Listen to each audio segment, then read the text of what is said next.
Well, hi everyone, it's Marcus and welcome to more Zooming in the Jungle Room. Today I am speaking to, he's a household name. You know, everyone knows them. Everyone knows the band, everyone knows him. He is, of course, Joe Camilleri of the Black Sorrows. Joe, how are you today? Not bad, Marcus. It's good to talk to you. Great to talk to you. And first of all, I need to say congratulations on the new album. It is incredible. I've had a good few listens through now. Of course, it's called The Way We Do Business. How have you found the reception so far? So far, it's been fabulous. You know, like you put them out there, and then you just hope for the best. You know, like you think you've got a fistful of good songs, and you just hope people will, feel the songs. You know, on whatever level. You know, whether, first of all, is it a good song? Is it cinematic? Is it does it make you want to play it again? I guess they're the three things that you kind of think they're the three things you need to have in a song. You know, you want to. I believe, from my perspective, after writing songs for 50 years, I felt this bunch of songs really liked each other, and they got to like each other on an album. You know, or you feel that. Like I wrote, maybe, Marcus, I might have written 10 songs before I got to the first song of this album. And, they were good songs, but I remember coming up with, we were working on the title track, The Way We Do Business, and I thought, this is where it starts, you know. This is where the album starts today. And that's the way I kind of work. A lot of people do the similar things. They feel that they've got an idea, they want to make a record, but they haven't got the connection, hasn't sort of kicked in properly or something like that. You know? Yeah, I don't know. Sure. It's a process, and it's a joyous one. And you've got your rhythm now, of course. Obviously, there's 12 amazing ripper tracks on this album. Two that I keep on going back to, or whenever they come on, when I'm playing the album. One is City of Soul, which is extremely upbeat. It's a awesome track. The other one is really cool as well, Livin' the Blues, which has got that incredible laid back kind of Memphis kind of sound to it. Incredible. It's got a bit of a swing shuffle to it, yeah. It really has. So like that one. Just amazing. So, but hey, when you're putting these tracks onto an album, how hard is it trying to find the right order for them to fall into? So they all, like you say, they all tell a story, and they got to be friends. It's always a little bit difficult because you kind of want to lead with what you think is something that represents what you do. And then you want to be able to follow it up. So the next song has to feel like it's a continuation. It doesn't have to be in the same style, and so on and so on. And I'm still a vinyl guy, right? So I'm looking at splitting it in two. And the rule of thumb is, slow one, fast one, slow one, fast one, slow one, fast, or the other way around. Or you say, okay, my favorite song is going to be the third track on the side one. People do kind of weird things and say, I want to hear the last song as being the best song so you can start it again. But I looked at it more like, what do I like to listen to? And I thought, That's What I Get For Your Love was a really good song choice for me. And then did exactly that, followed through with what I thought would be an interesting shift, and try to shift gears in that kind of way, So I don't know how anyone else does it. It's some people pull them out of. Some people say they got 10 songs and I just pull them out of a hat, and that's how they work it that way, But it's a different kind of world, even though this album is on vinyl and on CD. But a lot of records don't come out that way anymore, so it doesn't really matter in some cases, So and people are sort of only interested maybe in the song, their lead track, you know. Yep. I still feel it's about the album, and that has more value to me, you know, and so I just work accordingly to that. And I think, Joe, that the fans of Joe Camilleri and the Black Sorrows are very much in tune with that as well. I'm sure they're all the ones that still love to buy the vinyl. I do. I love buying the vinyl. Hey, Black Sorrows formed in 1983. Since then, there's been a plethora of albums. My goodness, a load. Two that I always go back to. One is Endless Sleep, which is brilliant. All right. Incredible. I mean, like the album cover alone, artwork is incredible. But also, obviously, the classic Harley and Rose album is in fact, that's what's playing right now in the background. Have you got any albums? If I said to you, Joe, go and throw one of your albums on the player, what would you put on? Well, it's a hard one. You know, there's always something good about everything that you like personally as a songwriter. Yep. I like the title track of the last album, St. George's Road. I thought that was a really beautiful song. Yep. And sometimes you wish, Marcus, that you can just take all the songs that you like over the last 10 years and put them on one album. I guess that's what they call them, the best of. But I love that Endless Sleep series as well. I thought there were good interpretations of some of my favorite songwriters. But I thought when we did Hold On To Me was a really big shift from the record prior. Hold On To Me was a record called Dear Children, and it had a lot of really nice songs on it. But as a band, we weren't really in tune. You know, we were sort of, and by the time we got to record Hold On To Me, I really felt that we were a lot closer to where we needed to be as a band. And I think that hit its stride, and we had all those hits off that record. And one of my favorite songs still this day is Hold On To Me. Yeah. Hey, go back to the early days when you were a kid. What who were you listening to back then that inspired you to get into the music industry? I'm 76 now, so I was listening to the radio really. So like say 1957, 58. You've got Ricky Nelson, Elvis Presley, Little Richard, those sort of people. Yep. And then by 1960. The changing of the guard is sort of 1960, 61.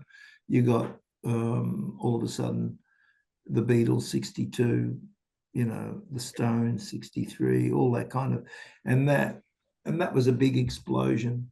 So that kind of music, was ingrained in me. It was sort of music that I liked. I liked the blues. I didn't even know it was called the blues.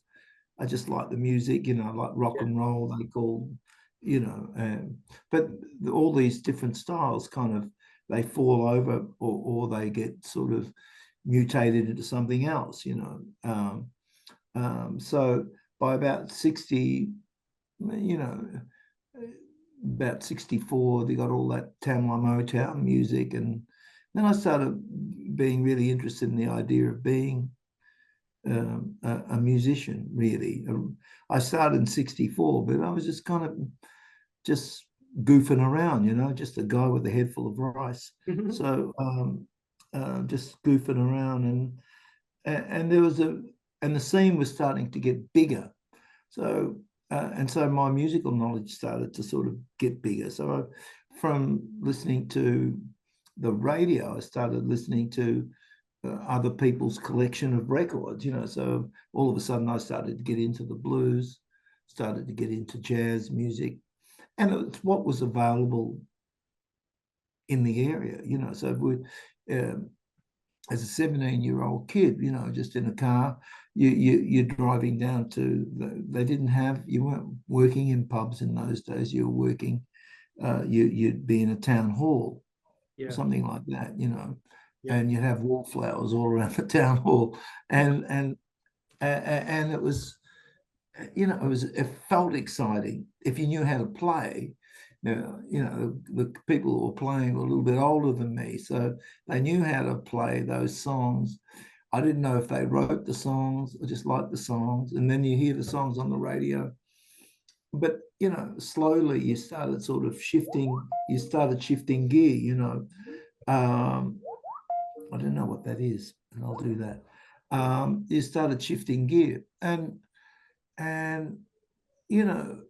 before you know it, you're sort of making a stand. It wasn't until 1975 I had an opportunity to make a record. I was playing in all these art bands. So in 1971, I was playing in these art bands that were creating, but they were good fun, a lot of people. But you get to that point where you think that you could write a song, you think you could do this, and someone is encouraging you to do it. And I started the JoJo Zep and the Falcon Band, and started writing.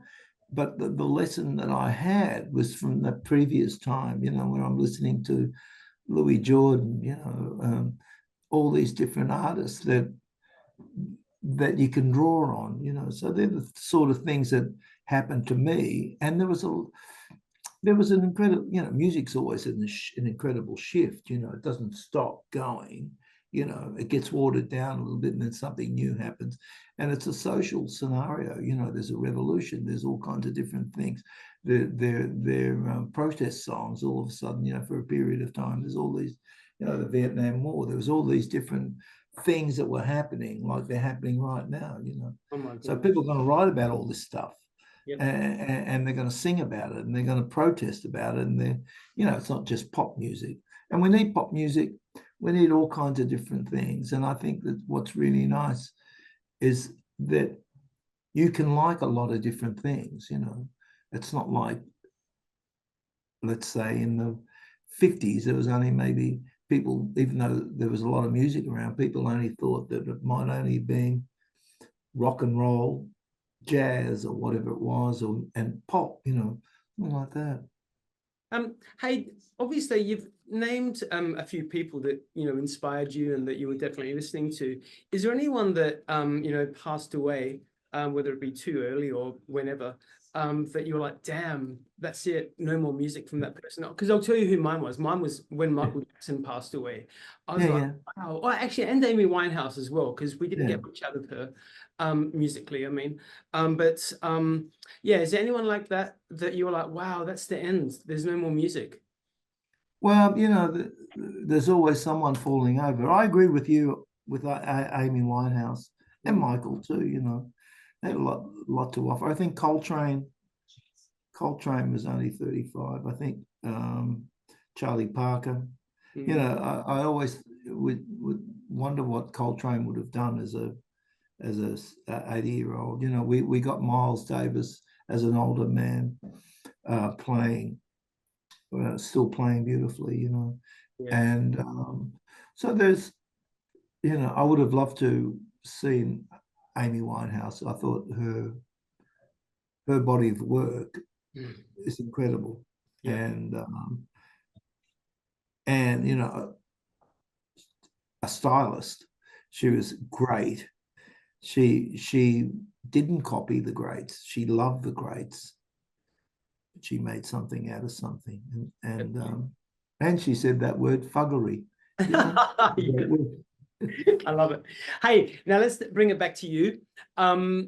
Obviously you are about to go on tour, and the tour is enormous. I don't even know where you're going to get the energy from, because there's a lot of dates. It is, of course, coming to Adelaide or South Australia.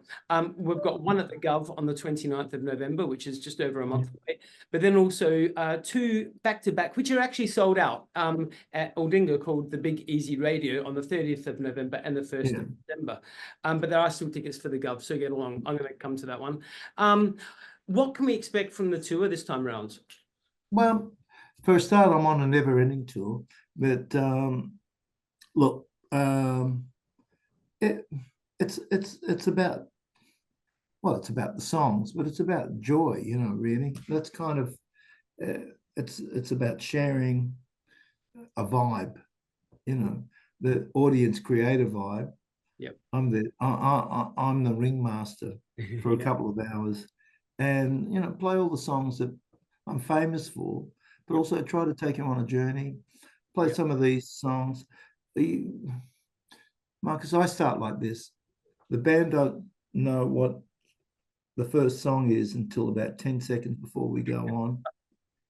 And then I read the room. Yeah. And that's how, And go with the you know, vibe. and you go with that because you want, I love the Gov. It's very intimate, it's close, it's hard in so many different ways. As a performer, you're looking, you know, it encompasses all of that. And it's just great. And if you can do it and you know, connect with all the different, the left, the center, the right, and we go on this journey together, you know. So even though the songs are really important, you've got to do all the songs, you know, you're famous for, but it's more than that, you know.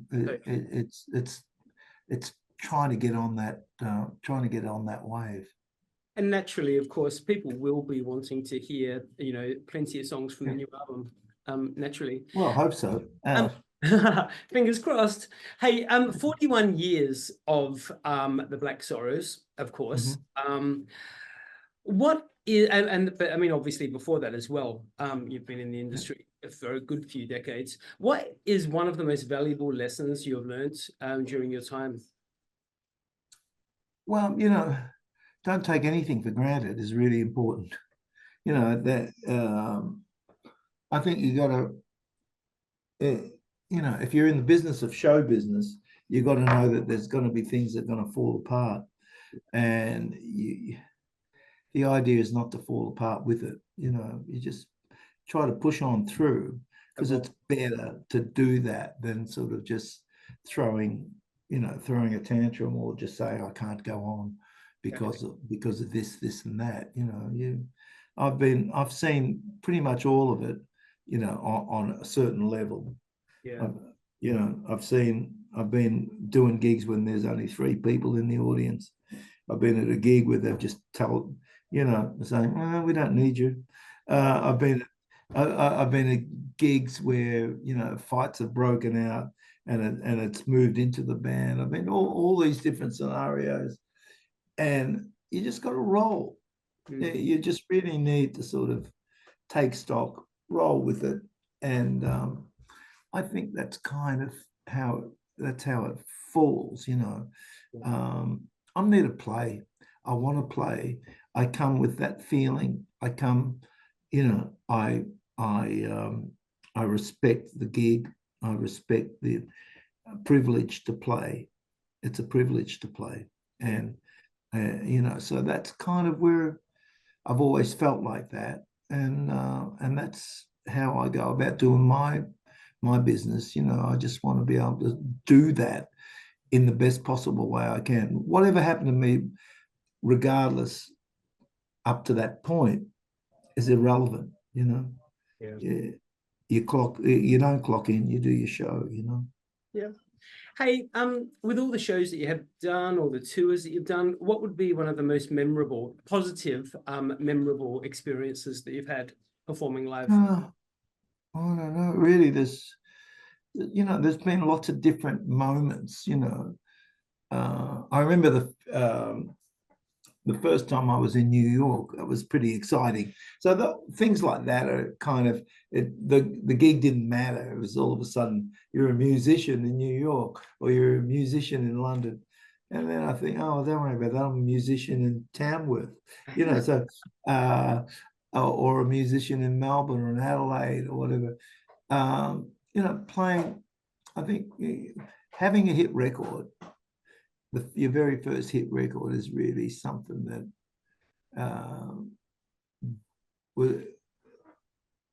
I wasn't expecting, you know. So hearing your records on the radio, and you just, it's sort of an unbelievable experience, you know, more so than a venue. Like